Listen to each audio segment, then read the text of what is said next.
নমস্কাৰ বন্ধুসকল tips ABC 101 এই চেনেলটোলৈ আপোনালোক সকলোকে স্বাগতম জনাইছোঁ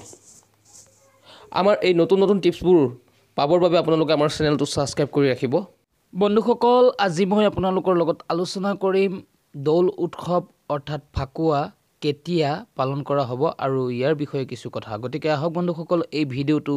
প্ৰথমৰ পৰা শেষলৈকে সম্পূৰ্ণ চাওঁ আৰু আহক এতিয়া আমি আমাৰ ভিডিওটো ষ্টাৰ্ট কৰোঁ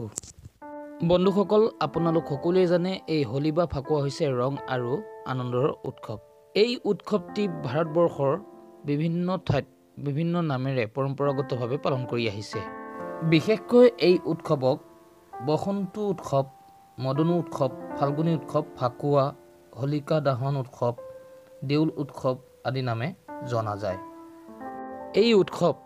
ফাগুন মাহৰ বা চত মাহৰ পূৰ্ণিমাতে পালন কৰা হয় এই উৎসৱৰ সৃষ্টিৰ ক্ষেত্ৰত বহুতো পৌৰাণিক আখ্যান জড়িত হৈ আছে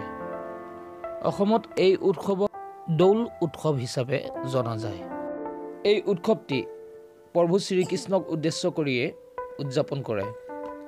এই দিনটিত প্ৰভু শ্ৰীকৃষ্ণই ফাকু খেলিছিলে আৰু দৌল যাত্ৰা কৰিছিলে গতিকে এই দিনটিত ধৰ্মীয় পৰম্পৰাগতভাৱে পালন কৰা হয় অসমত এই দৌল উৎসৱৰ পাতনি মেলে মহাপুৰুষ শ্ৰীমন্ত শংকৰদেৱে 21 বছৰ বয়সতে গুৰুজনাই এই উৎসৱ পালন কৰিছিল বৰপেটা ধামতো এই দৌল উৎসৱ পৰম্পৰাগতভাৱে অতি জাকজমকতাৰে পালন কৰি আহিছে এই বছৰত এই উৎসৱটি পালন কৰা হ'ব চত মাহৰ 6 তাৰিখ আৰু মাৰ্চ মাহৰ 21 তাৰিখ বৃহস্পতিবাৰে বন্ধুসকল এই আগন্তুক ৰঙৰ উৎসৱ হোলীলৈ সকলোলৈকে মোৰ ফালৰ পৰা আন্তৰিক শুভেচ্ছা থাকিল ধন্যবাদ